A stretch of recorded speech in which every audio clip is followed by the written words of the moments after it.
کافی لوگوں کی سوچ یہی رہتی ہے کہ ہمیں حکومت سے یہ ملے گا, حکومت ہمارا ڈیولپمنٹ کرے گی, اس طرح ڈیولپمنٹ کرے گی, یہ پولیٹیکل پارٹی ہمیں پروٹیکٹ کر دے گی. کہیں ہم نے ریزرویشنز کے لیے موومنٹ چلائے کہ ہمیں پروٹیکشن لینا چاہیے, ہمیں ریزرویشن ملنا چاہیے.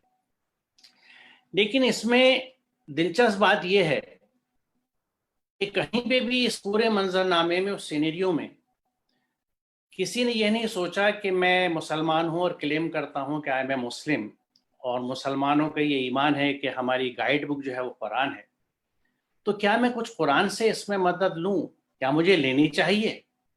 اگر ہم قرآن کی طرف چلتے ہیں تو بڑی انٹرسٹنگ چیز ہمیں قرآن میں ملتی ہے, جس کو شاعر نے بڑی اچھی طرح کہا ہے کہ خدا نے آج تک اس قوم کی حالت نہیں بدلی, نہ ہو جس کو خیال آپ اپنی حالت کے بدلنے کا. یعنی you have to change over self. Quran یہ کہتا ہے کہ اللہ نے کسی قوم کے حال کو نہیں بدلتا جب تک وہ خود اپنے اوصاف کو, unless they change themselves, ما بانفسہم, اپنے نفوس کو, اپنے آپ کو, اپنے سیلف کو جب تک چینج نہیں کریں گے. اٹ مینس اٹ از اور کال.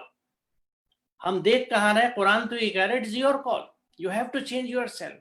اور وہ چینج کیا ہونا چاہیے؟ سب سے اہم ہماری سوچ کی, ہماری ڈیزائرز کی, خواہشات کی, اور اس کے نتیجے میں we have to reset our priorities. ہماری ترجیحات بدلنی چاہیے, جس کی بہت ہی گلیرنگ ایگزامپل یہ ہے کہ اس پوری پس منظر میں جہاں ایک بہت ہی ایک گلومی سینیریو دکھتا ہے, اس میں بھی جو ہمارے ویل آف لوگ ہیں سوسائٹی کے, فائنینشلی, ان کے فنکشنز ہم دیکھتے ہیں کہ شادی کے یا فیملیز کے ہوں تو وہ کروڑوں روپے کے ہوتے ہیں. تو یہ وہ پرائرٹیز کی بات ہے جن کی میں بات میں کر رہا ہوں, کہ وہ کیا ان کی ترجیحات ہیں, وہ زندگی میں کیا کرنا چاہتے ہیں. تو بیسیکلی ہمیں چینج اپنے اندر لانی ہے. یہ قرآن کی آیت بتاتی ہے, وہی قرآن جس کو ہم ہدایت نامہ کہتے ہیں, بک آف گائیڈنس کہتے ہیں, لیکن اس کے ساتھ بڑا ویئرڈ ایٹیچیوڈ ہے ہمارا. ویئرڈ میں سینس میں کہتا ہوں کہ صرف ہمارے ملک میں نہیں بلکہ گلوبلی یہ فینومینا ہے کہ میجورٹی مسلمانوں کی قرآن کو بنا سمجھے پڑھتی ہے. اگر کسی اور سی بات آپ کہیے تو اٹ سیم سو ایبسرڈ کہ وہ ایک دم یہ سوچے گا کہ یہ سب لوگ کیا بے وقوف ہیں, کوئی ہے ایسا جو کسی کتاب کو دنیا بھر میں بنا سمجھے پڑھتا ہو. تو یہ ڈسٹنکشن بھی ہمارے ساتھ ہے کہ ہم جس بک کو اپنی گائیڈ بک کہتے ہیں, we just don't care to understand it کہ اس میں لکھا ہوا کیا ہے, کیونکہ عربی ہمیں آتی نہیں اور ٹرانسلیشن ہم پڑھتے نہیں, کیونکہ ہمیں یہ بتا دیا گیا ہے, we have been literally fed, بالکل حلق میں ہمارے ٹھوس دیا گیا ہے کہ اس کو صرف پڑھ لینے سے ثواب مل جائے گا, جب کوئی مر جائے تو اس کو پڑھ دو اور اس کے لیے دعا کر دو, تو وہ آپ کا جو پڑھا ہوا ہے اس کا ثواب دوسرے کو پہنچ جائے گا. یہ کہیں کہیں بڑی مشکل سے ذکر ہوتا ہے کہ اس کو پڑھ کے سمجھنا چاہیے, اس کو عمل کرنا چاہیے. جبکہ یہ کتاب جو ہے, یہ میں آپ سے عرض کروں یہاں پہ, یہ بڑی اہم بات ہے کہ یہ صرف مسلمانوں کی کتاب نہیں ہے. قرآن یہ کہتا ہے کہ سب انسانوں کے لیے یہ کتاب برحق تم پہ نازل کرتی ہے. یعنی this book has been revealed and given to the prophet صلی اللہ علیہ وسلم for the entire mankind, for the entire humanity. یعنی میں ایک بات یہ آپ سے عرض کروں جو میں اکثر کہتا ہوں کہ ہم نے دو بہت بڑے انرتھ کیے ہیں, do great injustices we have done to Quran. وہ کیا انصافی ہیں جو ہم نے قرآن کے ساتھ کی ہیں. پہلی بات یہ ہے کہ ہم نے یہ کلیم کیا کہ قرآن مسلمانوں کی کتاب ہے. It nowhere claims that this book is meant for Muslims. یہ تو مسلمان بناتی ہے, جو اس پہ عمل کرتا ہے, the one who submits to divine order, وہ مسلم بنتا ہے, مسلمانوں کے لیے نہیں ہے. یہ قرآن کہیں پہ یہ نہیں کہتا. قرآن نے کئی جگہ یہ بات کہی ہے, قرآن پوری انسانیوں کے لیے, پوری انسانیت کے لیے. ہم نے اس کو اپنی کتاب ڈکلیئر کر کے ایک باعث کریٹ کیا ہے, which is very natural, کیونکہ ہر آدمی اپنے دھرم کی گرنتھ پڑھتا ہے, بلکہ اس کا بھی وقت کہاں ملتا ہے. آج کتنے لوگ ہیں, جیسا میں ابھی یہ بات آپ سے کہہ رہا تھا, اور رادہ میں کمپلین کر رہا تھا کہ مسلمان قرآن کو سمجھ کے نہیں پڑھتے. کتنے ہندو بھائی ہیں جو وید پڑھتے ہیں, گیتا پڑھتے ہیں. تو جہاں جس کو اپنے دھرم گرنتھ پڑھنے کا وقت نہ ہو, وہاں کسی دوسرے کی گرنتھ کیوں پڑھے گا, unless until وہ کمپیریٹیو ریلیجن کا اسٹوڈنٹ ہو کہیں پہ. عام آدمی نہیں پڑھتا. تو اس پہ جو ہم نے اپنا ٹھپا لگا دیا, اس سے ایک باعث کریٹ ہو گئی کہ بھئی تو مسلمانوں کی کتاب ہے, مسلمانوں کی گرنتھ ہے, میں کیوں پڑھوں, میں اپنی گرنتھ پڑھ.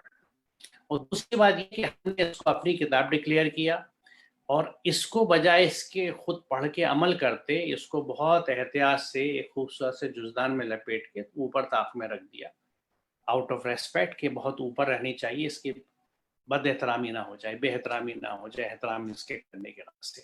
خود پڑھ کے عمل کیا, اور نہ دوسروں تک اس کو ایزیلی. مجھے اپنے بچپن میں وہ زمانہ یاد ہے, یہ بہت بعد کا دور آیا ہے جس میں آج ہم فریلی قرآن کو ڈسٹریبیوٹ کرتے ہیں اور لوگ لیتے ہیں, بلکہ اب تو یہ ہمارے ہاتھوں سے باہر ہے, انٹرنیٹ پر ہے, anybody can download it. اور یہ اچھا ہی ہوا کیونکہ جس کام کو ہم نہیں کر سکے تھے وہ آج کی ٹیکنالوجی کر رہی ہے. ورنہ مجھے اپنے بچپن میں وہ دن یاد ہے کہ کسی دوسرے کو چھونے نہیں دیتے, گھروں میں بھی بڑا عجیب ماحول ہوا کرتا تھا کہ پہلے غسل کر لو, کپڑے بدل لو. یعنی اس کو ایک کتاب کی طرح ہم نے کبھی ٹریٹ ہی نہیں کیا. سمجھنا سمجھانا تو بہت دور کی بات ہے. اب اس سے دیکھیے ہوا کیا ہے کہ آج کا سینیریو جو ہے, جیسے میں نے عرض کیا کہ میجورٹی قرآن کو سمجھتی نہیں, وہ جانتی نہیں. اسلام کے نام پہ وہ کیا جانتے ہیں جو انہیں بچپن سے سکھایا جاتا ہے. کیا سکھایا جاتا ہے؟ جو گھروں میں دیکھا.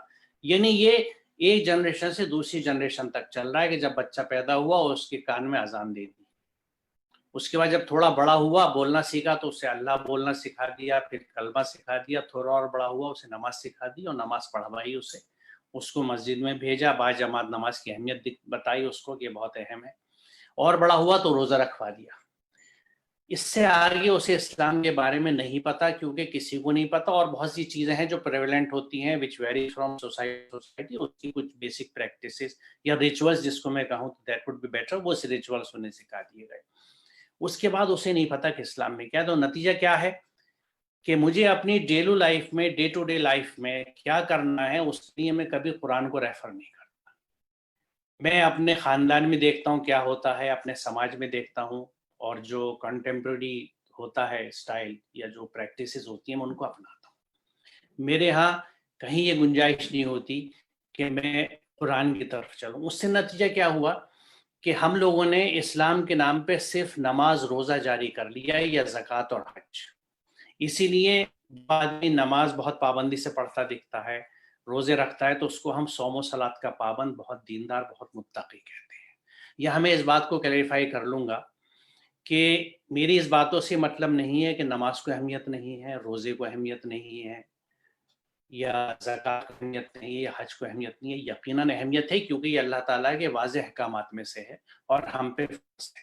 میرا صرف کنسرن جو میں آپ سے ڈسکس کر رہا ہوں وہ یہ ہے کہ why we have confined Islam only to these divine orders. یہ کس نے سند دے دی, کس نے کہہ دیا کہ اسلام صرف نماز روزے یا زکوٰۃ حج کا یا مصلی تسبیح اور اس طرح کی چیزوں کا نام ہے؟ اسلام از مچ مور دین اٹ. وہ ہمیں قرآن پڑھ کے پتہ لگتا ہے. قرآن سے دور ہٹنے کی وجہ سے ایک بڑا نقصان یہ ہوا کہ ہم بہت اکثر اس بات کا ذکر کرتے ہیں, خاص طور سے جب سے ایجوکیشن کا موومنٹ تھوڑا ریوائیو ہوا مسلمانوں میں, کہ ہماری جو پہلی وحی نازل ہوئی تھی اس میں پڑھنے کا حکم تھا, اقرأ باسم ربک الذی خلق. یہاں میں 2-3 پوائنٹس کلیریفائی کرنا چاہوں گا. پہلی بات تو یہ ہے کہ ہم اس کو پہلی وحی کہتے, ہم اس کو اللہ کا پہلا حکم کیوں نہیں کہتے؟ اقرا حکم کا صیغہ ہے, it's a divine order. Read with the name of Allah subhanahu wa ta'ala, with the name of thy sustainer. پڑھو اپنے رب کے نام سے جس نے پیدا کیا. یہ پہلا حکم ہے. کس کو آیا ہے؟ نبی امی کو. یعنی پہلا حکم توحید کا نہیں ہے, نماز کا نہیں ہے, زکوٰۃ کا نہیں ہے, حج کا نہیں, کسی چیز کا نہیں ہے. سب سے پہلا حکم ہے اقرا پڑھو. اور بات سے پڑھنے کے نہیں ہے, اس سے بعد اگلا جو پارٹ ہے جس کو میں نے سرخ رنگ سے اسی لیے دکھا ہے, بسم ربک الذی خلق, with the name of thy sustainer. کیونکہ جب اللہ کا اسم نام ساتھ ملتا ہے تو اسم کے ساتھ مسمہ کا بڑا رشتہ ہے, یعنی دی ایٹریبیوٹس آف اللہ سبحانہ و تعالیٰ. یعنی جو کچھ ہماری ایجوکیشن ہونی چاہیے it should be fused with the attributes of Allah سبحانہ و تعالیٰ. اللہ تعالیٰ کے اسماء حسنہ, یعنی وہ تمام خوبی ہیں, وہ تمام اچھی چیزیں, وہ تمام اچھائیاں جو دنیا کی ہیں وہ لنک ہونی چاہیے. یعنی میں سم اپ کروں تو اس طرح کہہ سکتے ہیں کہ جو وحی کا علم ہے, جو کتاب الہی میں موجود ہے, اس علم کے ساتھ ہمیں اپنا علم بھی دینا ہے, جو بھی جس زمانے کا جس چیز کا بھی ہو. یہ فیوژن, یعنی قرآن کا پہلا حکم جو ہے وہ ہم یہ کہہ سکتے ہیں ہولسٹک ایجوکیشن کا ہے. اور آج ہم اپنا سینیریو دیکھیں تو ہماری مدرسہ اسٹریم ایک الگ ہے, جہاں درس نظامی پڑھایا جاتا ہے, جس سے ہمارے مولوی حضرات یا علماء دین وجود میں آتے ہیں, جو ہمارے ہاں مساجد میں ہماری امامت کرتے ہیں, خطیب ہوتے ہیں جمعے کی نمازوں میں. اور دوسری طرف وہ اسکول, کالج, یونیورسٹی سسٹم ہے جس میں ہم اپنے بچوں کو اچھی نوکری پانے کے لیے کبھی ڈاکٹر بناتے ہیں، کبھی انجینئر بناتے ہیں، چارٹرڈ اکاؤنٹنٹ بناتے ہیں، یا اور وہ سبجیکٹس پڑھتے ہیں، physics, chemistry, economics and so on so forth. تو یہ پیرالل ایک سسٹم چلتا ہے جن کو بالکل ورٹیکلی اسپلٹ ہے، دونوں سسٹمز الگ الگ ہیں. یہ چیز کتنی قرآن کے خلاف ہے ہم کو سمجھ سکتے ہیں، کیونکہ یہاں تو ہولسٹک ایجوکیشن کی بات ہے. دوسری بات یہ کہ جس قوم پہ پہلا حکم پڑھنے کا ہو وہ آج صرف ہندوستان میں نہیں بلکہ پوری دنیا میں ایجوکیشنلی موسٹ بیکورڈ ہے. It speaks volume about our relationship with Quran. اگر ہر انسان قرآن سے جڑا ہوتا، قرآن کو سمجھتا ہوتا، تو وہ یہ کہتے مجھے تو پہلا حکم پڑھنے کا ہے. اور پھر جو آیتیں آگے آتی ہیں اللہ تعالیٰ اپنی پہچان بتاتا ہے، الذی علم بالقلم، وہ ہے تمہارا رب جس نے قلم سے لکھنا سکھایا. علم الانسان ما لم یعلم، انسان کو وہ سکھایا جو اسے نہیں آتا تھا. علمہ البیان، اسے بولنا سکھایا. یہ پورا جو تعلیم کا سینیریو قرآن کھینچتا ہے، تو اس سے زیادہ کیا علم کی اہمیت ہمیں پتہ ہوگی. لیکن یہ چیز جبھی ہوتی جب ہم قرآن سے جڑے ہوتے ہیں، اور اس کا واضح ثبوت یہ ہے کہ جب تک مسلمان قرآن سے جڑا رہا ہمیں ہولسٹک سسٹم آف ایجوکیشن دکھتا ہے آج سے 1000 سال پہلے تک. یعنی رسول اللہ کی بعثت سے تقریباً 600 سال 700 سال بعد تک ہمیں ایسے اسکالرس ملتے ہیں جو اگر حافظ بھی تھے یا فقیہ بھی تھے یا محدث بھی تھے، تو ساتھ میں کوئی ایسٹرونومر تھا، کوئی میڈیسن کا ایکسپرٹ تھا، کوئی فزکس تھا، کوئی کیمسٹ تھا، جن کے نام ہسٹری میں ملتے ہیں جو یورپین ڈارک ایجز کہلاتی ہیں اور ہماری گولڈن ایجز کہلاتی ہیں. لیکن اس کے بعد سے جب یہ ڈویژن آئی، علم کی تقسیم، اس وقت سے جو سین ہے آج وہ یہ ہے، جس کی وجہ سے ہم کہاں ہیں یہ بتانے کی ضرورت نہیں ہے. ایجوکیشنلی ہم کہاں ہیں، ابھی آپ نے تھوڑی سی اسٹیٹسٹکس دیکھ لی کہ ہمارے یہاں دونوں سسٹم بالکل الگ الگ چل رہے ہیں، جبکہ قرآن کا حکم ہے کہ اقرأ باسم ربک الذی خلق. اور اس میں آگے کچھ اور آیتیں میں آپ کے سامنے پیش کروں گا جو بڑا کلیئرلی سائنٹیفک ایکسپلوریشن کی بات کرتی ہیں. اب یہاں دیکھیے اس میں آسمان و زمین کی پیدائش / مخلوق اور رات دن کے ہیر پھیر میں عقل مندوں کے لیے آیات ہیں. یعنی جو کچھ کریشنز ہیں دنیا میں وہ اور رات دن کا ہیر پھیر، alternation of day and night, یہ فینومینا کو ریفر کر رہا ہے. یعنی قرآن یہ کہتا ہے کہ all the creations and the phenomena are the آیات اور دی ورسز آف اللہ سبحانہ و تعالیٰ. اللہ تعالیٰ کی، یعنی ایک طرح سے ہم یہ کہہ سکتے ہیں کہ 2 آیات ہیں. ایک یہ آیات ہیں الفاظ کی شکل میں جو قرآن کے اندر موجود ہیں، اور دوسری اللہ کی آیات کائنات میں اس کی تخلیقات کی شکل میں موجود ہے، قرآن کہتا ہے. اور اس میں دلچسپ بات یہ ہے کہ وہ اولی الالباب کن لوگوں کو کہتا ہے، عقل مندوں کن لوگوں کو کہتا ہے، جن کی صفت یہ بیان کرتا ہے کہ جو کھڑے بیٹھے اور اپنی کروٹوں پر ہر حال میں اللہ کو یاد کرتے ہیں اور آسمانوں اور زمین کی پیدائش میں غور و فکر کرتے ہیں. They reflect on the creation of the skies and the earth. یعنی یہ تو پورا سائنٹیفک ایکسپلوریشن ہو گیا نا کہ آسمان اور زمین کی جتنی پیدائش ہے، یعنی the creation of the earth and the skies as well as all the creations within earth and the skies and the atmosphere، ان پہ جو لوگ سوچتے ہیں، غور و فکر کرتے ہیں، ان کے لیے قرآن کہتا ہے کہ دے کنکلوڈ کہ ہمارے رب تو نے بے فائدہ نہیں بنایا، بیکاز دے انڈرسٹینڈ کہ ہر چیز کی ایک یوٹیلیٹی ہے، اس کی ایک اہمیت ہے. اور اسی کے بیسس پہ آج یہ انوائرمنٹل بیلنس کی ہم بات کرتے ہیں کہ ایک چھوٹا سا مائکرو آرگنزم، ایک مائکروب بھی، ایک وائرس بھی یوز لیس نہیں ہے.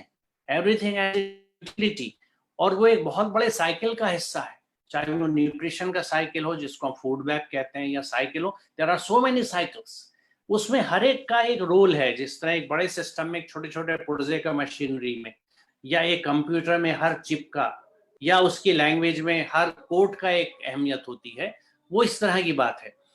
اور اس کے بعد وہ کہتے ہیں اللہ ہمیں آگ کے عذاب سے بچا لے. تو یہ کلیئرلی اس ایکسپریشن کی بات ہے سائنس کی. انفارچونیٹلی قرآن سے دور ہونے کی وجہ سے ہم نے اس کو بالکل نہ سمجھا اور اپنے آپ کو بالکل اس سے الگ کر دیا.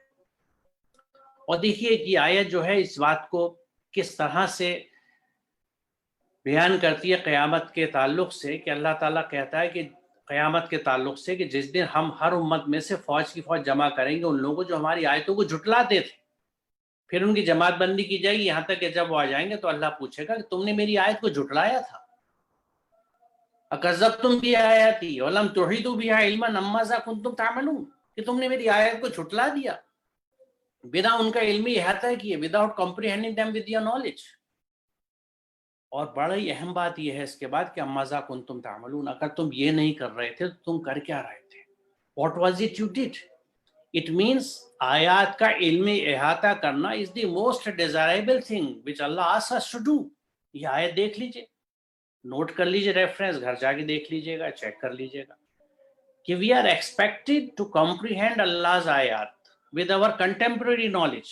وَلَمْ تُحِيطُوا بِهِ عِلْمًا، آپ نے علمی احاطہ نہیں کیا ان آیات کا، اور وہ آیات قرآنی آیات بھی ہیں اور کائنات کی آیات بھی ہیں. یعنی ایک آدمی اگر اللہ کی کائنات کے پہاڑوں کے بارے میں اسٹڈی کرتا ہے تو وہ جیولوجسٹ بن جاتا ہے، لیکن اللہ کی ان آیات کی اسٹڈی کر رہا ہے، ان کو ایکسپلور کرنے کی کوشش کر رہا ہے تاکہ ان کو سمجھ سکے اور ان میں جو بینیفٹس ہیں ان کو انسانیت کو پاس آن کر سکے. کیونکہ اللہ تعالیٰ قرآن میں کہتا ہے کہ ہم نے تمام کائنات کو، تمام فورسز کو مسخر کر دیا ہے، آپ کے انسان کے سبارڈینیٹ کر دیا ہے، آپ انہیں ایکسپلور کر سکتے ہیں، ان کو یوز کر سکتے ہیں ہیومینٹی کی ویلفیئر کے لیے. تو یہ آیت اس بات کی وضاحت کرتی ہے کہ آیات کا علمی احاطہ is most desirable thing and this is what we are supposed to do. دنیا میں بھیجا کیونکہ ماذا کنتم تعملون، کہ اگر تم یہ نہیں کر رہے تھے what was it you dead. یہ آیت چیخ کے یہ بات کہتی ہے. لیکن انفارچونیٹلی جب ہم نے قرآن بند کر دیا تو ہمیں ان ورسز کا بھی پتہ نہیں، اور انفارچونیٹلی کچھ ایسا مائنڈ سیٹ بن گیا ہے صدیوں کا ہمارا کہ وی نیور کوشچن، ہم سوال نہیں کرتے، اور خاص طور سے دین کے معاملے میں سوال پوچھنا بالکل پروہیبٹڈ ہے. جو کہا جا رہا ہے ویسا کر لو. This is the most absurd thing when you don't ask questions. اگر آپ زندہ ہیں، انسان ہیں، تو کوشچن تو آپ کو کرنا چاہیے. جو چیز لاجیکل ہے، سب سے بڑا اللاجیکل فینومینا جو چلتا ہے کہ میں ایک کتاب کو بنا سمجھے پڑھتا ہوں، نوبڈی کوشچنس اٹ. یعنی ایک طرح سے ہم بچپن سے بچے کو اس کے سب کانشیس میں ایک اللاجیکل پریکٹس ڈالتے ہیں کہ تم کسی چیز کو بنا سمجھے پڑھ سکتے ہو، یا اس کو یہ ہم ٹریننگ ہی نہیں دیتے کہ ہر کتاب کو ہمیں سمجھ کے پڑھنا ہے، کیونکہ پہلی کتاب جو ہم اسے پڑھا رہے ہیں اس کو وہ سمجھ نہیں رہا، اس کے حرفوں کو صرف پہچان رہا ہے اور اسے معلوم ہے کہ اس کو کیسے پڑھنا چاہیے. ہم صرف اسے وہ پڑھنا سکھا رہے ہیں. اور محبت ہوتی ہے دین سے تو قرأت سکھا دیتے ہیں، اور محبت ہوئی تو حفظ کرا دیا، لیکن سمجھانے کی بات کہیں پہ نہیں ہوئی انفارچونیٹلی. یہاں اب میں ایک دوسرا رخ شروع کروں گا کہ ان سے کہو مجھے حکم دیا گیا ہے کہ دین کو اللہ کے لیے خالص کر کے اسی کی بندگی کروں، اور مجھے حکم دیا گیا ہے کہ سب سے پہلے میں خود مسلم بنوں. یعنی قرآن کا حکم کیا ہے کہ دین کو اللہ کے لیے خالص کر کے اسی کی بندگی کروں. دین سے یہاں مراد میں نے بریکٹ میں جو لکھا ہے اطاعت اور قانون دونوں چیزیں، کیونکہ دین لفظ جو ہے اس کے مادے میں اطاعت یعنی سبمیشن اور قانون، اور تیسرا مفہوم جو آتا ہے وہ یوم الجزا کا آتا ہے، جو مالک یوم الدین ہم سورہ فاتحہ میں پڑھتے ہیں. ان تمام معنوں میں قرآن میں دین کا لفظ استعمال ہوا ہے. یہ دین کو قانون کے طور پہ استعمال کیا ہے. دین کا مطلب اطاعت بھی ہے، سبمیشن بھی ہے، یعنی submission only to divine order, Allah کے لیے خالص کر کے اسی کی بندگی کروں. یہاں بندگی کا لفظ اس لیے استعمال کیا گیا ہے کہ ہم نے عبد اور عبادت کا ترجمہ، یعنی اگر عبادت ترجمہ کیا جاتا ہے بندگی کی جگہ تو وہ پھر امیڈیٹلی انگلش میں جا کے پریئر اور ورشپ ہو جاتا ہے، جو بالکل کنسیپٹ ہے الگ ہے. کیونکہ submission to divine order is something different and prayer and worship is something different. Allah تعالیٰ کو مطلوب ہے کہ we should submit to divine order. Allah تعالیٰ کے احکامات کو ہم سبمٹ کریں، ان احکامات پہ اپنی زندگی گزاریں، اور اس طرح ہم مسلم بنیں گے. کیونکہ یہاں اس بات کی وضاحت ہے کہ دین کو اللہ کے لیے خالص کر کے اس کی بندگی کروں تاکہ میں مسلم بن سکوں، اور سب سے پہلے میں خود مسلم بنوں. یعنی سب سے پہلے مجھ پہ یہ کہ میں قرآن کو سمجھوں، اس کے احکامات پہ عمل کروں. اور یہاں چیری پکنگ کی پرمیشن نہیں ہے کہ میں نے اقیم الصلاۃ و آتوا الزکوٰۃ کی آیت چن لی، کتب علیکم صیام چن لیا تو میں نے روزے رکھ لیے, میں نے نماز پڑھ لی, میں نے زکوٰۃ دے دی, یعنی اس کو معاف کیجیے گا. میں 3.5 آیتوں کا اسلام کہتا ہوں, 3.5 verses which encompass all these things. باقی قرآن میرے لیے almost doesn't exist, کیونکہ مجھے پتہ ہی نہیں اس میں لکھا ہوا کیا ہے اور اس کے نقصانات کیا ہیں. میں ابھی آپ سے آگے ڈسکس کروں گا. آپ میں سے جو لوگ قرآن کو پڑھتے ہیں, سمجھتے ہیں, وہ اس بات کو جانتے ہوں گے. تو یعنی یہاں پہ مسلم بننے کے لیے یہ بتایا جا رہا ہے کہ صرف اللہ کے احکامات پہ ہی عمل کر کے. اب جب میں نے قرآن سمجھ کے ہی نہیں پڑھا, مجھے پتہ نہیں اس کے احکامات کیا ہیں, تو میں کیسے مسلم بن گیا؟ اور اگر ایسا نہ ہوتا تو قرآن یہ کیوں کہتا ہے کہ یا ایھا الذین آمنوا ادخلوا فی السلم کافہ, اے لوگوں جو ایمان لے آئے ہو اسلام میں پورے کے پورے آ جاؤ, adapt Islam completely as your lifestyle. اور وہ کبھی ہوگا جب آپ پورے قرآن کو سمجھ کے اس کی تمام پریکٹسز کو اپنا لیں گے اپنی ہر طرح کی, یعنی سماجی زندگی میں بھی, ذاتی زندگی میں بھی, معاشرتی زندگی میں بھی, ہر طرح کی زندگی میں اس کے احکامات کے حساب سے آپ چلیں گے. اب یہاں دیکھیے اس بات کی اہمیت کا اندازہ ہوتا ہے کہ 2 جگہ قرآن میں پیغمبروں کا وقت مرگ کا ذکر ہے. یہاں پہ حضرت یعقوب کا ذکر ہے کہ جب وہ انتقال کا وقت تھا ان کا, تو انہوں نے یہ فکر نہیں کری کہ میرے بچے کہاں حکومت کریں گے, کہاں مائیگریٹ کریں گے, کہاں کھیتی کریں گے. انہوں نے یہ پوچھا کہ تم میرے بعد کس کی بندگی کرو گے. یعنی ایک باپ کے لیے کتنا بڑا کنسرن تھا کہ اس کی اولاد کس کی بندگی کرے گی. تو انہوں نے جواب دیا کہ ہم اسی خدا کی بندگی کریں گے جسے آپ نے اور آپ کے بزرگوں ابراہیم, اسماعیل اور اسحاق نے خدا مانا ہے, اور ہم اسی کے مسلم ہیں. یہ کروشل پارٹ ہے. وَنَحْنُ لَهُ مسلم, ہم اسی کے مسلم ہیں. کیا ہم سب یہ اپنے آپ سے سوال کریں گے ہم کس کے مسلم ہیں؟ مسلم مینس کس کا کہنا ہم مانتے ہیں. اگر میں اپنی زندگی کو انالائز کروں آبجیکٹیولی, مجھے یہ لگتا ہے کہ میری اپنی زندگی کا بڑا حصہ میرے دل کے اور سماج کے اور سوسائٹی کے احکامات کو ماننے میں گزرا ہے. تو میں مسلم اپنے دل کا ہوا, مسلم اپنے سماج کا ہوا, مسلم اپنے خاندان کا ہوا, اپنے ریتی رواج کا ہوا, اپنے فیشن کا ہوا, رسم و رواج کا ہوا, اللہ کا مسلم کا ہوا. نحن لہ مسلمون, ہم اس کے مسلم ہیں. اور یہاں دیکھیں یہ بات کہی جاتی ہے کہ زمین اور آسمان میں جس قدر جاندار مخلوقات ہیں اور جتنے ملائکہ, سب اللہ کے لیے سجدہ رہتے ہیں. دے ٹوٹلی سبمٹ, مکمل مطیع ہیں اور تکبر نہیں کرتے, اپنے رب سے جو ان کے اوپر ڈرتے ہیں اور جو کچھ حکم دیا جاتا ہے اسی کے مطابق کام کرتے ہیں. یہ سب ایک کروشل پارٹ ہے, اس لیے میں نے لال رنگ سے لکھا ہے. یعنی کائنات کی ہر چیز جو بھی کریشنز ہیں وہ اللہ کے, اور یہ ہم دیکھتے بھی ہیں. کوئی چیز ایسی نہیں ہے جو گیون لاز سے ہٹ کے چلتی ہو. چاہے آپ ایٹم کو لے لیجئے, ایٹامک لاز ہیں. نیوکلیس میں کیا ہوگا, پروٹونس ہیں, نیوٹرونس ہیں, الیکٹرونس کہاں ہیں, اپنے اپنے شیل میں ہیں, اپنی اپنی جگہ پہ چلتے ہیں, اپنی اسپیڈ سے چلتے ہیں. ایک ہر الیکٹران اپنے اپنے لاز کے حساب سے چل رہا ہے. گریوٹی کے اپنے لاز ہیں, لائٹ کے اپنے لاز ہیں, پانی کی ڈیفیوژن کے اپنے لاز ہیں. اسپیس میں چلے جائیے تو ہر اسٹار کے اپنے لاز ہیں, کس ایج میں, کس اسٹیج پہ ہے اپنی لائف سائیکل کے. پلینٹس کس رفتار سے کہاں گھوم رہے ہیں, ان کے آربٹس کیسے ہیں. Everything is bound by divine laws. ان کو آپ فزیکل لاس کہیے یا لیونگ ورلڈ کے لاس کیجیے, لیکن قانون ہے جس کے تحت ہر چیز بندھی ہوئی ہے. اور یہی وہ احکامات ہیں جو اللہ تعالیٰ نے دیے ہیں. تو ہر چیز جب اللہ کے حکم سے چلتی ہے, اسی حکم سے کام کرتی ہے, تو ہم یہ کہہ سکتے ہیں کہ اس کائنات کی ہر چیز مسلم ہے. کیونکہ مسلم کون ہے؟ One who submits to divine order. مسلمان کسی شخصیت, پیکر یا یعنی کسی خاص حلیے کا نام نہیں ہے. مسلمان کون ہے؟ One who submits to divine order. یہ قرآن سمجھا رہا ہے. تو کائنات کی تمام چیز مسلم ہے کیونکہ وہ اللہ کے احکام کے تحت چلتی ہے, اسی کی حکومت.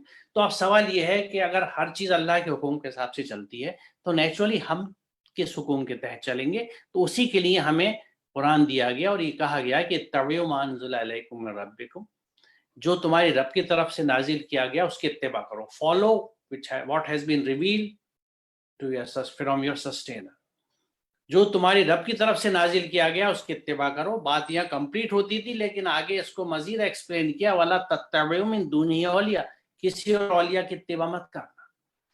لیکن یہ بھی کہا قلیل ما تذکرون, لیکن تم نصیحت کم ہی قبول کرتے ہو. تو یہ ہم سے واضح طور سے کہا گیا ہے اس آیت میں کہ we have We have no option but to follow divine order. اتباع کریے جو قرآن آپ کی طرف نازل کیا گیا ہے. اسی وجہ سے قرآن ہم پہ فرض ہے. آپ یقین جانیں جب تک میں نے قرآن سمجھ کے نہیں پڑھا تھا مجھے کسی نے نہیں بتایا کہ قرآن مجھ پہ فرض ہے. مجھے جو بچپن سے فرائض بتائے گئے تھے اس میں توحید، نماز، روزہ، زکوٰۃ، حج، یہ 5 فرائض تھے. اس کے علاوہ مجھے کوئی چھٹا فرض نہیں بتایا گیا تھا. اور یہ کتنی اہم بات ہے کیونکہ یہ واضح کلیئر کرتی ہے آیت ان الذی فرض علیک القرآن لا ردک الیک. فرض علیک، بے شک وہ ہستی جس نے تجھ پہ قرآن فرض کیا ہے تجھے ایک انجام کو پہنچانے والی ہے. اب یہاں سوال یہ ہے کہ قرآن مجھ پہ فرض ہے تو میں نے اس کے لیے کیا اہتمام کیا؟ مجھے یہی نہیں پتا قرآن میں لکھا ہوا کیا ہے تو میں فرض کا کیا کروں. مجھ پہ نماز فرض ہے، پورا اس کا اہتمام کرتا ہوں. مجھے اس کے اہتمام کی پوری طریقے معلوم ہے. مجھے کس طرح وضو کرنا ہے، صاف جگہ پہ قبلہ رخ کھڑے ہونا ہے اور خشوع و خضوع کے ساتھ اپنی نماز ادا کرنی ہے. مسجد میں جا کے کرنی یہ بھی مجھے معلوم ہے. روزہ کس طرح رکھنا ہے میں اس کا اہتمام کرتا ہوں. میں نے رکھا ہے، ابھی تھوڑے دن پہلے رکھے گئے، رمضان آیا تھا. پورا قرآن فرض ہے، اس کے لیے ہم نے کیا ارینجمنٹ کیا ہے؟ یہ اہم بات ہے. قرآن ہم پہ فرض ہے. اور دیکھیے سورہ فاتحہ میں ہم جب بھی پڑھتے ہیں دعا مانگتے ہیں اہدنا الصراط المستقیم، یا اللہ میں سیدھا راستہ دکھا دے. جواب قرآن میں موجود ہے کہ وَأَنَّ هَذَا صِرَاطِي مُسْتَقِيمًا فَاتَّبِعُوهُ، یہ میرا سیدھا راستہ ہے، فَاتَّبِعُوهُ، بس اس کی اتباع کرو. فالو اٹ اونلی، کیونکہ یہی راستہ ہے جو تمہیں اپنی منزل کو پہنچائے گا. اس راستے کو چھوڑ کے اگر تم دوسرے راستوں پہ چلو گے تو تمہیں اس راستے سے وہ الگ کر دیں گے، جدا کر دیں گے. اور اس نے تمہیں اس کا حکم دیا ہے تاکہ تم تقوی اختیار کرو. یعنی اگر قرآنی گائیڈنس پہ ہم نہیں چل رہے تو پھر ہم صحیح منزل پہ نہیں پہنچ سکتے. یہ واحد سمجھاتی ہے ہم کو. تو اگر ہمیں یہ نہیں پتا قرآن میں لکھا کیا ہے، صراط مستقیم تو پا ہی نہیں سکتے. تو کتنی عجیب بات ہے کہ صراط مستقیم ہے ہمارے پاس، اس کو ہم نے بنا سمجھے کتاب کو بند کر کے لپیٹ کے رکھا ہوا ہے. اس کو عقیدت کے ساتھ پڑھ لیتے ہیں، سمجھ کے نہیں پڑھتے. یعنی آپ اگر سوچیں گے تو اتنی عجیب باتیں یہ لگتی ہیں. میں اور کوئی لفظ تو سخت استعمال نہیں کرنا چاہتا، though this attitude deserves a harsh word describe it, لیکن ہم سب سمجھ سکتے ہیں میں کیا کہنا چاہ رہا ہوں. لیکن کیا یہ سے جسٹیفائڈ ہے کہ ہم بنا سمجھے قرآن کو پڑھیں اور پھر ہمیں یہی نہیں پتا ہمیں کرنا کیا ہے؟ ہم نے بس ایزیوم کر لیا کہ 5 وقت کی نماز پڑھتے رہیں گے، 30 روزے رکھ لیں گے تو جنت مل جائے گی. کیسے مل جائے گی آپ خود بتائیے؟ ہاؤ ڈو لاجک کی بات کیجئے، ریزن کی بات کیجئے. قرآن آپ کے سامنے رکھا ہے. اگر قرآن کی 6000 سے زیادہ آیات میں مان لیجئے 200 احکامات بھی ہیں جو ہمیں کرنے چاہیے، ہم 4 پہ عمل کرتے ہیں، تو یہ کس امتحان کی تیاری ہے جس میں 200 سوالوں میں سے ہم نے صرف 4 سوال تیاری کیے and we expect we pass out with flying colours? How is it possible? کیسے آپ پاس ہوں گے اس امتحان سے جس کے بارے میں ہم سب فکر مند تو رہتے ہیں؟ اب دیکھیے ہمارا جب ہم قرآن پہ نہیں چلتے تو زیادہ تر ہم اپنی زندگی منمانی گزارتے ہیں. ایک زمانے میں تو سلوگن بھی ینگسٹر میں بہت چلا تھا کہ دس مائی لائف. قرآن کیا کہتا ہے کہ کیا تم نے اسے دیکھا جس نے اپنی خواہش نفس کو اپنا خدا بنا لیا ہو؟ یعنی ہز لو ڈیزائرس، جو اس کی لو ڈیزائرس ہیں، خواہشات ہیں، ان کو اس نے خدا بنا لیا. کیا تم ایسے شخص کو راہ راست پہ لانے کا ذمہ لے سکتے ہو؟ کیا تم سمجھتے ہو کہ ان میں سے اکثر لوگ سنتے اور سمجھتے ہیں؟ یہ تو جانوروں کی طرح ہیں، بلکہ ان سے بھی گئے گزرے. اب یہاں دیکھیے اس آیت نے خدا کو ڈیفائن کر دیا، کیونکہ جس کو آپ فالو کرتے ہیں وہ آپ کا خدا ہوتا ہے. اگر آپ اپنے من کی زندگی گزار رہے ہیں کہ میرے جی میں آ رہا ہے میں کر رہا ہوں، تو آپ کا من، آپ کا دل، آپ کا نفس آپ کا خدا ہے. اگر آپ سماج کے کہنے پہ چلتے ہیں تو سماج آپ کا خدا ہے. بھلے ہی آپ لا الہ الا اللہ کی تسبیح روز پڑھتے ہوں، 6 پڑھتے رہیے تسبیح. We are what we do.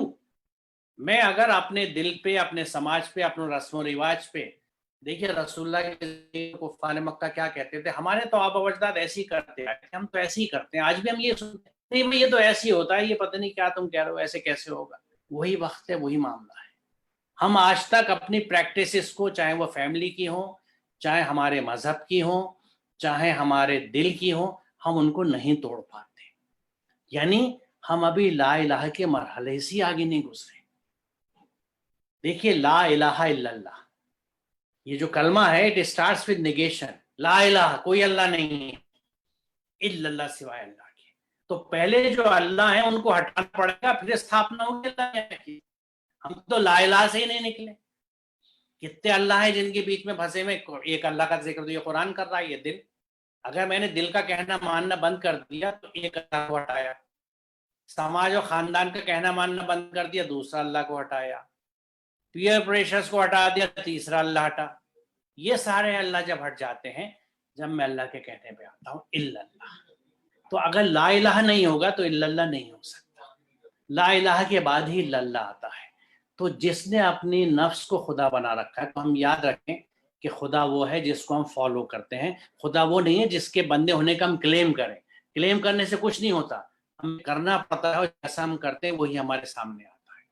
اب دیکھیے، جیسا میں نے عرض کیا کہ ہم نے چیری پکنگ کر کے 3.5 آیتیں قرآن کی اٹھا لی، جس کے کمانڈس کے تحت ہمارا پورا اسلام اس وقت چلتا ہے. قرآن کیا کہتا ہے کہ تو کیا تم کتاب کے ایک حصے پر ایمان لاتے ہو اور دوسرے کے حصے کے ساتھ کفر کرتے ہو، مگر تم میں سے جو لوگ ایسا کریں ان کی سزا اس کے سوا اور کیا ہے کہ دنیا کی زندگی میں ذلیل و خوار ہو کر رہیں اور آخرت میں شدید ترین عذاب کی طرف پھیر دیے جائیں. اللہ ان حرکات سے بے خبر نہیں ہے جو تم کر رہے ہو. Allah knows what we are doing. کیا یہ آج کا سینیریو نہیں ہے ہمارا؟ ہم ہر جگہ ذلیل و خوار ہیں، تو ہم کیوں نہیں 2+2 4 کرتے؟ کیونکہ قرآن تو یہ کہتا ہے کہ وَلَا تَهِنُوا وَلَا تَحْزَنُوا وَأَنْتُمُ الْأَعْلَوْنَ إِن كُنتُم مُؤْمِنِينَ.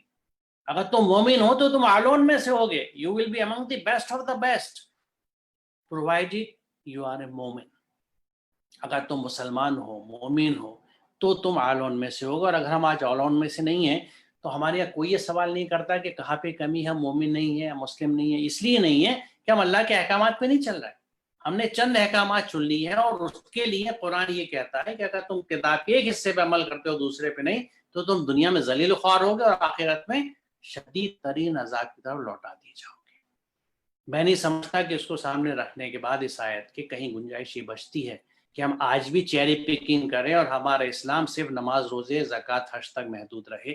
جبکہ اب دیکھیے کہ کیا کیا میں یہ سمجھتا ہوں کہ انقلابی احکامات قرآن کے ہیں، خاص طور سے آج کے زمانے کے کنٹیکسٹ میں. آج کے زمانے سے میری مراد یہ ہے کہ آج ایک عام نفرت کی فضا ہے، ہیٹریٹ کی. مسلمانوں سے نفرت ہے، اور یہ آلموسٹ گلوبل فینومینا ہے، کہیں کم کہیں زیادہ. ہم کیا ہمیشہ یہ انگلی یوں ہی اٹھائیں گے، دوسروں پہ الزام دیں گے، یا اپنے آپ بھی دیکھیں گے کچھ ہماری کمی تھی؟ اب تک کے ڈسکشن سے یہ بات ثابت ہو رہی ہے کہ کمی ہماری رہی ہے، کیونکہ ہم اللہ کے احکامات پہ چلتے نہیں. اگر ان پہ چلتے تو ہم اسی طرح سکسیسفل رہتے جس طرح آج سے 1000 سال پہلے کے مسلمان تھے.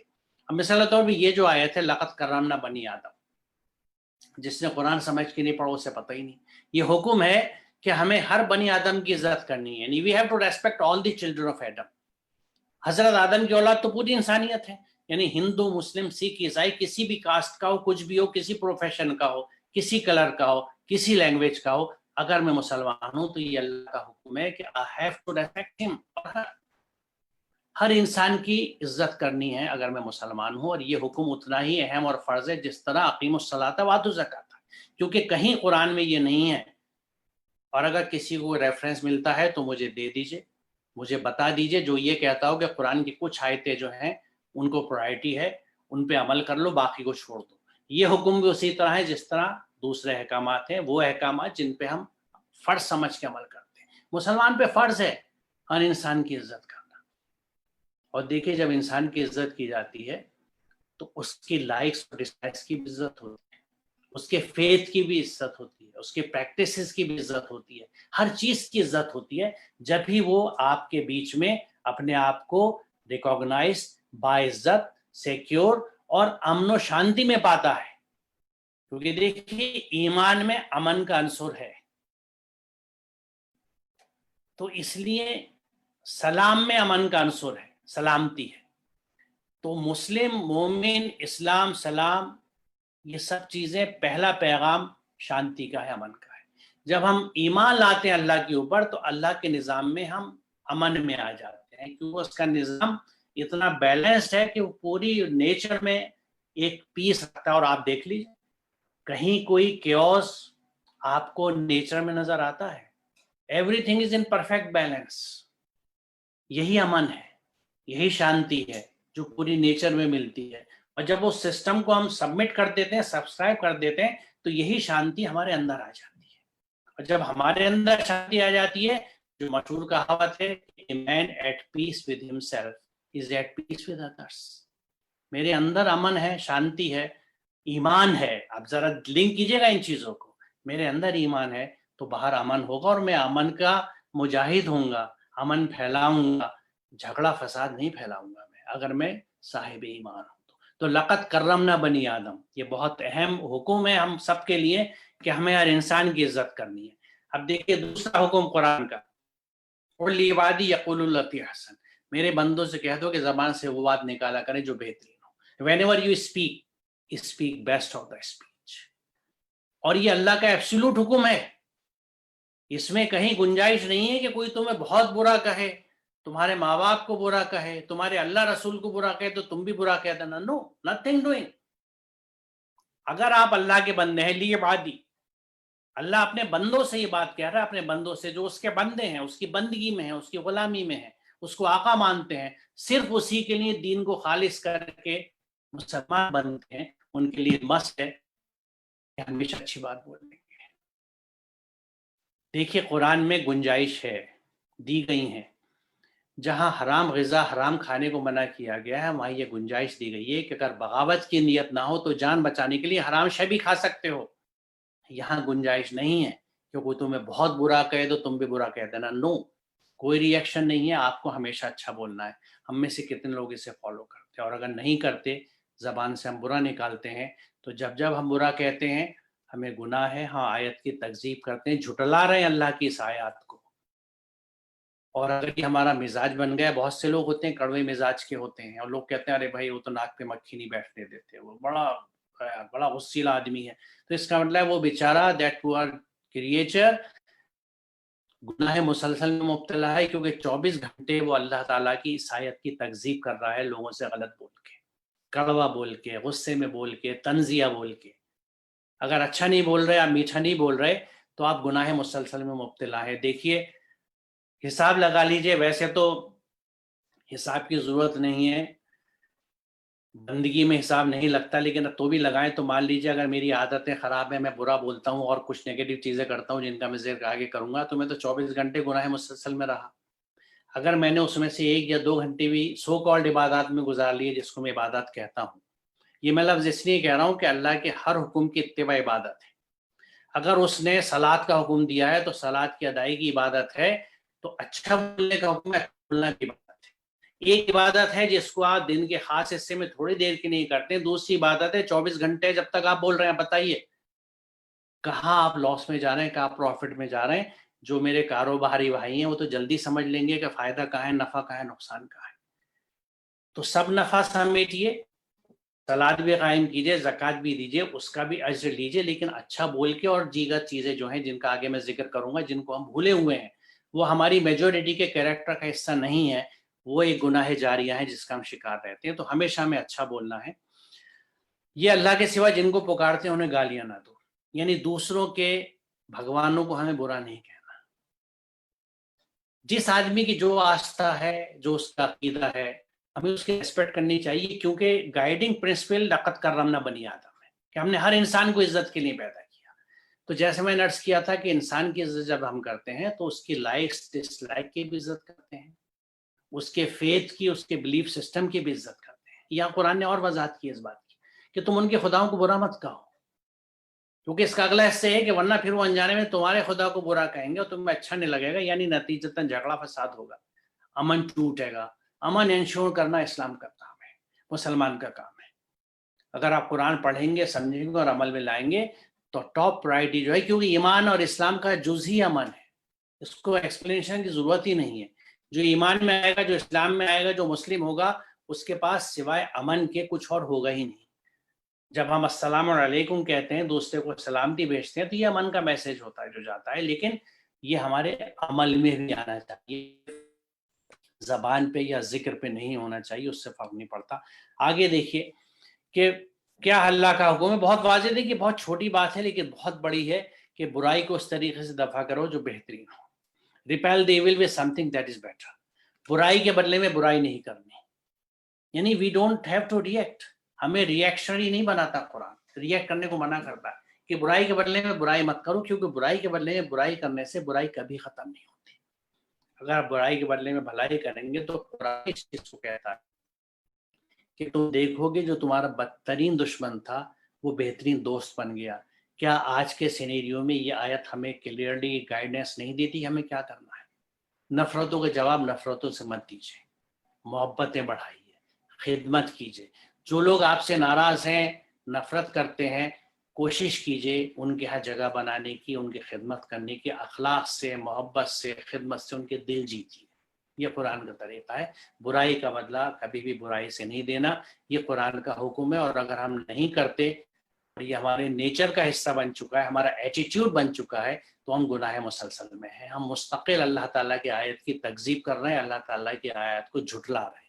اس بات کو ہمیں ذہن میں رکھنا چاہیے. اور دیکھیے بہت ہی خوبصورت یہاں حکم یہ ہے کہ وَحَسِّنُوا ان اللہ یحب المحسن، احسان کرو، ڈو گڈ ٹو ادرس، کسی بھی فارم میں کریں، زبان سے کریں، مال سے کریں، اخلاق سے کریں، ہاتھ پیر سے کریں، ڈو گڈ ٹو ادرس، احسان. اور اس کا اجر کتنا بڑا ہے، ان اللہ یحب المحسن، اللہ تعالیٰ محبت کرتا ہے احسان کرنے والوں سے. یہ چھوٹا اجر نہیں ہے. اللہ کسی بندے سے محبت کرے، یہ بہت بڑی بات ہے. اگر ایک منٹ آپ سوچیں اس بات کو، تو اگر ہم ہر ایک کے ساتھ اچھا برتاؤ کرتے ہیں، if you are good to others، تو اللہ کی محبت ہمارے ساتھ ہے، اور ساتھ ہی ساتھ اللہ کی رحمت ہمارے ساتھ ہے، جو آیات میں بتا دی ہے کہ اللہ کی رحمت محسنین سے قریب ہے. جو لوگ احسان کرنے والے ہیں اللہ ان سے محبت کرتا ہے، اللہ کی رحمت ان سے قریب ہے. کیا اس سے بڑے ایوارڈز اور ریوارڈز کوئی بندہ چاہ سکتا ہے کہ وہ رب، وہ کائنات کو بنانے والا کریٹر، اس کو برہما کہیے، ایشور کہیے، پرماتما کہیے، گاڈ کہیے، اللہ کہیے، جس نام سے پکاریے، دا کریٹر گاڈ، وہ آپ سے محبت کرے، اس کی مرسی ہمیشہ آپ کے پاس ہو. بہت آسان ہے، ڈو گڈ ٹو ادرس. یعنی زبان سے بھی برا نہیں، ہاتھ پیروں سے بھی برا نہیں، کہیں سے برا نہیں کسی کا. اور اس کی شروعات یہاں سے ہوتی ہے، don't think bad for anybody. کسی کے لیے برا مت سوچیے. برا سوچیں گے تو برا بولیں گے، برا بولیں گے تو برا کریں گے. یہ پوری چین ہے. تو شروعات یہاں سے ہوتی ہے. تھنک گڈ، ہمیشہ ہر ایک کے لیے اچھی بات سوچیے، کسی کے لیے کوئی بری بات نہ سوچیے. اور دیکھیے یہ آیت وضاحت سے یہ بات بتاتی ہے کہ معاملہ عمل کا ہے. ہر شخص کا درجہ اس کے عمل کے لحاظ سے، اور تمہارا رب لوگوں کے اعمال سے بے خبر نہیں ہے. یعنی اعمال ہیں جو بہت امپورٹنٹ ہیں، جن کا ہمیں خیال رکھنا چاہیے. اور اعمال کو ڈیفائن قرآن نے کیا ہے کس طرح سے. سورہ 3 میں بہت خوبصورت آیت ہے کہ لقد خلقنا الانسان فی احسن تقویم، ہم نے انسان کو بہترین ساخت پہ پیدا کیا، پھر اس سے الٹ کے ہم نے نیچ سے نیچ کر دیا. ثم رددناہ اسفل سافلین، یعنی انسان جو ہے وہ بیسٹ آف دا کریشن بھی ہے اور ورسٹ آف دا کریشن بھی ہے. ان کے بیچ میں فرق کیا ہے؟ الا الذین آمنوا وعملوا الصالحات، سوائے ان لوگوں کے جو ایمان لے آئے، امن کے سسٹم میں آ گئے اور عمل صالح کرتے رہے. یہ نیک عمل جو ترجمے میں آتا ہے نا، گڈ ڈیڈس، یہ جسٹیفائی نہیں کرتا، کیونکہ عمل صالح ہر وہ عمل ہے جو کسی فساد کو نیوٹرلائز کرتا ہے. یہ دیکھیے قرآن میں نے آگے حوالہ دیا ہے کہ قرآن کریم نے مفسدین کے مقابلے میں مصلحین کا لفظ استعمال کیا، جو آپ یہ دیکھ سکتے ہیں اس آیت میں سورہ بقرہ کی. یعنی مفسد کے مقابلے میں مصلح ہے، اور فساد کے مقابلے میں عمل صالح ہے. ہر دور کے فساد الگ ہوتے ہیں. آج کے دور میں الٹریسی کا فساد ہے، مس انفارمیشن کا فساد ہے، ہیٹ ریٹ کا فساد ہے، انکمپیٹنسی کا فساد ہے، کرپشن کا فساد ہے، ایٹماسفیرک پولوشن کا فساد ہے، انوائرمنٹل ایشوز کے فساد ہیں. ان کے لیے جو کریکٹیو میجرز ہم کریں گے وہ عمل صالح ہوں گے. ہر دور کے فساد الگ ہیں، ہر دور کے عمل صالح الگ. اسی طرح اکانومک فساد ہے بہت سارے، ہر طرح کے. دیکھیے فساد کیا ہے؟ ہر وہ چیز جو کسی بھی طرح کی انیکولیٹی، ڈس بیلنس، کیوس پیدا کرے، انکلوڈنگ جھگڑا، کیونکہ فساد میں جھگڑا بھی آتا ہے لیکن وہ صرف ایک معنی ہے. باقی جتنی انیکولیٹیز ہیں، امبیلنسز ہیں، کرپشنس ہیں، کیوس ہیں، یہ سب فساد آتے ہیں، اور ان کے ایکٹیو میجرز ہیں وہ عمل صالح ہیں. تو قرآن میں آپ دیکھیں گے کہ ایمان کے ساتھ عمل صالح جڑ کے آتا ہے، کیونکہ ایمان میں ہے تو عمل صالح. اور یہ بھی میں آپ سے عرض کروں، جو پہلے میں نے آیت عمل کی دکھائی تھی کہ ذکر صالح کی بات کہیں نہیں ہے. ہمارے یہاں زور ذکر پہ بہت ہے، عمل پہ نہیں ہے. ذکر کے فائدے ہیں سیلف پیوریفیکیشن کے لیے، لیکن سوسائٹی کو اس سے کچھ نہیں ملتا. سوسائٹی کو ملتا ہے عمل صالح سے. میں اگر باہر لوگوں کا کوڑا کچرا پھینکنے سے منع کرتا ہوں، اس کو صاف کرواتا ہوں یا مینیج کر ویسٹیج کو کسی اچھی طریقے سے، جس سے کہ وہاں کا ایک مائکرو کلائمیٹ سدھر جاتا ہے، مائکرو انوائرمنٹ سدھر جاتا ہے، تو میں ایک عمل صالح کر رہا ہوں۔ آج کیمپین چلتے ہیں سوچھتا ابھیان کے نام سے، کلیننس کے، یہ ہمارے دین کا حصہ ہے، کیونکہ ہم ایک فساد کو روک رہے ہیں، ہم صفائی پھیلا رہے ہیں، گندگی کو روک رہے ہیں، گندگی کو صاف کر رہے ہیں، ہر طرح کی گندگی کو۔ تو یہ عمل صالح جو ہے یہ بہت اہم ہے اور قرآن اس کی طرف ہمیں لاتا ہے۔ اب دیکھیے، جب ہم اللہ کی، جیسے میں نے ذکر کیا ان آیتوں کے تعلق سے، کہ جب ہم اللہ کے احکامات پہ نہیں مانتے تو ان کی ہم تکذیب کرتے ہیں، انہیں جھٹلاتے ہیں۔ یہاں یہ آیت جو ہے یہ رونگٹے کھڑے کر دیتی ہے، really it's a hell splitting words which says کہ پھر جو میری طرف سے کوئی ہدایت تمہارے پاس پہنچے تو جو لوگ میری اس ہدایت کی پیروی کریں گے، یعنی فالو کریں گے، اتباع کریں گے، ان کے لیے کسی اور خوف اور رنج کا موقع نہ ہوگا۔ جو اس کو قبول کرنے سے انکار کریں گے اور ہماری آیات کو جھٹلائیں گے، کفروا کذبوا، ایک ساتھ والذین کفروا وکذبوا بآیاتنا اولئک اصحاب النار هم فیہا خالدون۔ جو میری آیتوں سے انکار کریں گے، کفر کریں گے، اور جو ان کو جھٹلائیں گے، دونوں جہنمی ہیں جہاں وہ ہمیشہ رہیں گے۔ یہاں میں نے سوق سے اس لیے کیا ہے کہ ہمارے یہاں بہت سی یہ کہانیاں چلتی ہیں کہ مسلمان کو جہنم نہیں ہوگی، اور ہوگی تو تھوڑے دن ہوگی پھر واپس آ جائے گا۔ قرآن کیا کہہ رہا ہے؟ سامنے لکھا ہوا ہے کہ صرف دیکھیے، انکار کرنے والے، حقائق کو چھپانے والے کفر کی کیٹیگری والے ہیں، لیکن جن کو معلوم ہے، جو جانتے ہیں حقیقت اور پھر بھی جھٹلاتے ہیں، انفارچونیٹلی یہ آیت ان دونوں کی ایک ہی بریکٹ میں رکھتی ہے اور ان کو کہتی ہے کہ اولئک اصحاب النار ہم فیہا خالدون، یہ لوگ جہنمی ہیں جہاں وہ ہمیشہ رہیں گے۔ اور میں غزیبہ کی بھی تھوڑی سی وضاحت کر دوں، تکذیب کے معنی ہے جانتے پوچھتے کسی اس کے متعلق غلط خبر دینا۔ تکذیب یہ بھی ہے کہ انسان جس بات کی سچائی کا قائل ہو اور اس پر ایمان بھی رکھتا ہو، اس کا عمل اس کے اس ایمان کی گواہی نہ دے۔ یعنی تکذیب also means that one's deeds are not compatible with the belief۔ یہ سب سے اہم چیز ہے۔ میں کہتا کچھ ہوں، میں کر کچھ اور رہا ہوں۔ میں کہتا ہوں میں مسلمان ہوں لیکن میری حرکتیں مشرکانہ ہیں، کافرانہ ہے یا منافقانہ ہے یا فاسق ہوں میں، تو میں وہ ہوں جو میں کر رہا ہوں۔ I am what I do, I am not what I think۔ میرا عمل گواہی دیتا ہے، میرے عمل جو ہے وہ ریفلیکشن ہے اس بات کا کہ میں کیا ہوں۔ تو یہ اس لیے بہت اہم چیز ہے کہ ہمیں آیات کی تکذیب سے بچنا چاہیے۔ میں آرگنائزر سے معذرت خواہ ہوں کہ تھوڑا وقت میں نے زیادہ لے لیا، لیکن یہ ٹاپک بڑا تھا، اس کے ساتھ ہمیں جسٹس کرنا تھا، اور میں اس کو سم اپ صرف اس طرح کروں گا کہ there is no way other than to return to Quran, to understand it and to put it to practice۔ ورنہ جیسا قرآن کہہ رہا ہے کہ ہم دنیا میں ذلیل و خوار رہیں گے، کیونکہ ہم نے چیری پیکنگ کی ہے قرآن کے ساتھ۔ یہ جو قرآن کے میں نے کچھ احکامات یہاں سم اپ کیے ہیں، یہ میں نے وہ پک کیے ہیں جن پہ اگر آج عمل کریں ہم، تو تمام فسادات جو ہمارے ملک میں یا کہیں پہ بھی ہیں وہ سدھر سکتے ہیں۔ کیونکہ آپ تصور کیجئے ایک ایسی سوسائٹی کا جس میں ایسے لوگ ہوں جو ہر ایک کی عزت کرتے ہیں، کسی کو برا نہیں کہتے، ان کی ہر چیز کو برداشت کرتے ہیں، پسند کرتے ہیں، ان کے ساتھ اچھا رویہ رکھتے ہیں، ان کی خدمت کرتے ہیں، تو آپ بتائیے ایسے لوگوں کو اور ایسے سوسائٹی کو کون نفرت کرے گا؟ کون یہ کہے گا کہ میری کالونی میں مسلمان نہیں رہیں گے، میں ان کو کرائے کا مکان نہیں دوں گا، میں انہیں اپنی سوسائٹی میں مکان نہیں لینے دوں گا؟ کہیں نہ کہیں ہمیں بھی اپنے آپ کو ٹھیک کرنا ہے، اور اس میں یاد رکھیے قرآن کے احکامات میں ایکسیپشنز نہیں ہیں۔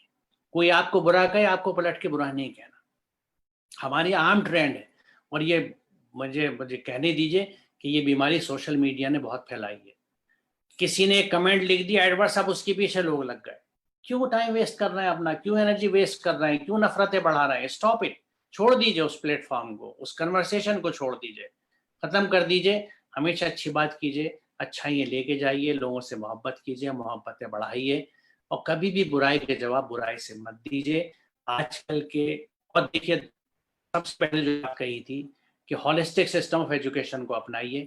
ہمارے بچے اس طرح کے سسٹم میں پڑھیں کہ وہ قرآن کو بھی سمجھ لیں، یعنی وحی کا علم ان کے پاس آ جائے، اور پھر جس سبجیکٹ میں ان کی انٹرسٹ ہو، چاہے وہ جیوگرافی ہو، اکنامکس ہو، کامرس ہو، ہسٹری ہو، اینی تھنگ، انہیں پڑھنے دیجئے۔ جو کیریئر لینا چاہتے لینے دیجئے، اور لڑکے اور لڑکی میں فرق مت کیجئے۔ اسلام کہیں پہ بھی لڑکی کو، عورت کو روکتا نہیں ہے۔ عورت کو جو عزت ملنی چاہیے اسے گھروں میں دیجئے۔ Respect your wives, respect your daughters, serve them۔ عورت قابل احترام ہے, قابل عزت ہے, کیونکہ عورت ہی آپ کی اگلی نسل کی پرورش کرتی ہے. کسی لڑکی کی شادی اس وقت تک مت کیجیے جب تک کہ وہ مینٹلی میچور نہ ہو کہ اگلی نسل کو اچھا ٹرین کر سکے, تربیت کر سکے. ہم جو چھوٹی چھوٹی عمر میں بچیوں کی شادی کر دیتے ہیں وہ ماں نہیں بن سکتی. ماں is not only a biological phenomena that one gets pregnant and bears baby. Grooming ہے پوری, اس میں صلاحیتیں ہیں کہ اپنی گود پہلا مدرسہ ہے.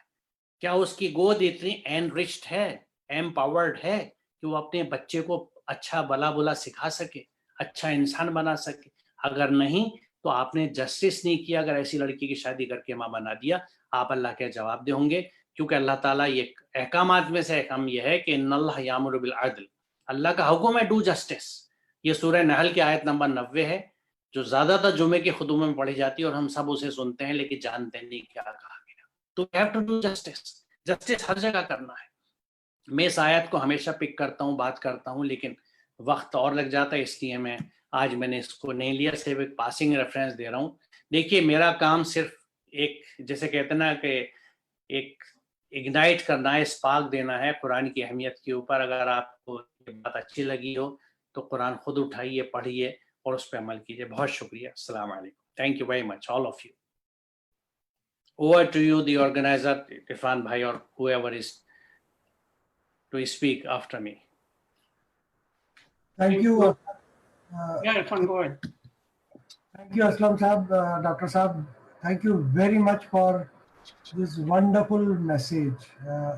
میں چیٹ باکس میں پڑھ رہا تھا, بہت سارے میسیج سپورٹ میں آ رہے ہیں, آپ کو مبارکباد دے رہے ہیں, آپ کا شکریہ ادا کر رہے ہیں کہ آپ نے قرآن کے بارے میں علم دیا اور وہ چیزیں بتائیں جو قرآن میں ہے جو ہم اکثر نہیں پڑھتے, اور نہیں پڑھنے کی کوئی وجہ نہیں ہے. ہمیں مسلم کمیونٹی کو جگانا ہے, جاگروک کرنا ہے تاکہ وہ قرآن کے اس میسیج کو پڑھیں. اور میں بہت سارے میسیجز اس میں دیکھ رہا ہوں, کچھ سوال بھی ہے. آپ کا بہت بہت شکریہ کہ آپ نے اتنے اچھے سے یہ میسیج بتایا.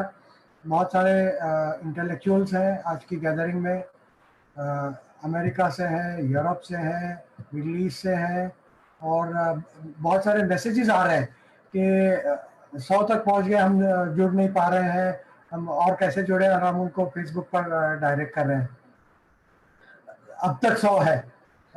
رات کے یہاں ہندوستان میں رات کے 10 بجنے آئے ہیں اور اب تک 100 ہے. So they all stayed back. So thank you very much. بہت سارے سوال آئے ہیں چیٹ باکس میں.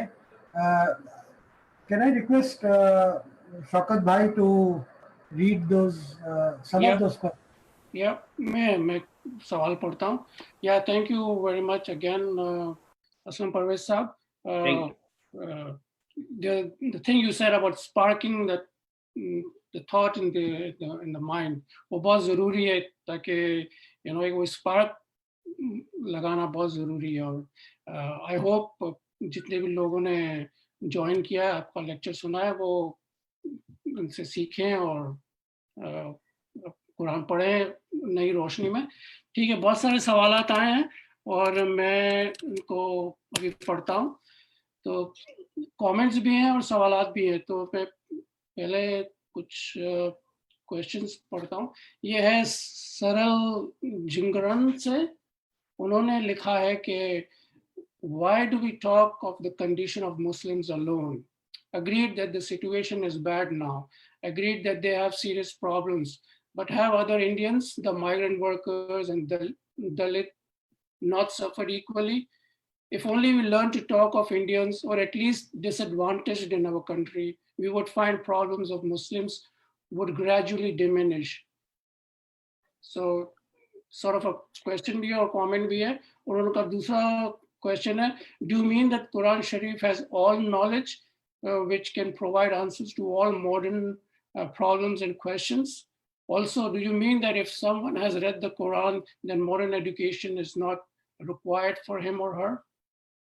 Certainly, I agree that we are not focused on the development of Muslims only, and this is what I said, that this is the important message from the Quran, do good to others. So my point is that Muslims should have been doing it. Muslims should have been doing good to others, serving others, because this is a part of their religion, this is a part of their religious responsibility. So my concern is that since they do not understand Quran, they are not adopting good practices which others are doing. You see, they are good socially, ethically, morally, but since we all are religious, I feel that it will be better if you remind them that it's a part of your deen. If you do it, you will be benefited in both the worlds, number one. Secondly, certainly, if we are talking about the development, then naturally, they are the least developed community in the country. So naturally, the one which is least developed deserves more attention comparatively. We see it in our family also that one of our child is slightly, I would say, weaker for any reason, either academically or physically.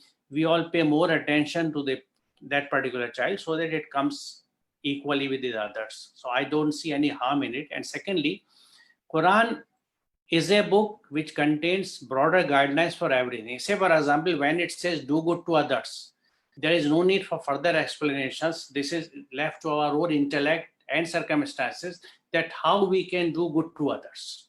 So it has all the general principles which are based, as I said, on the basic foundations of ethics and the morality. And since it comes from the divinity, this is the best. That's how I believe, and I won't force everybody to believe it. Thank you.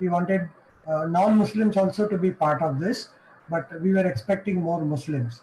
So actually what Dr. Saab has said in his entire presentation is that Muslims are ignoring the message of Quran, as they should not. If they were to follow the message of Quran, they would become better human beings, and they would work for the entire society and not just Muslims. So we are not talking about problems of Muslims. We are saying how we are not getting guided by Quran and just limiting the message of Quran to, as he puts in, 3.5 ayat, 3.5 verses of Quran, that is just read namaz, fast during Ramzan, do your zakat, go to Hajj. We reduce our Islam only to this. Dr. Saab is saying Islam is much more than that. Islam is about akhlaq. It's about good behavior in society for everyone and with everyone, with your neighbors and with. So it's we are trying to tell this message to all the listeners, all the Muslims, that Quran is more. All those are participating in today's meeting. The Quran is more than just namaz, and which should be done. It should be followed, but so should other ayats of Quran should also be followed, which ask you about good behavior. So I know Saralji, that's why I replied to her. Okay, sure. No, moving on.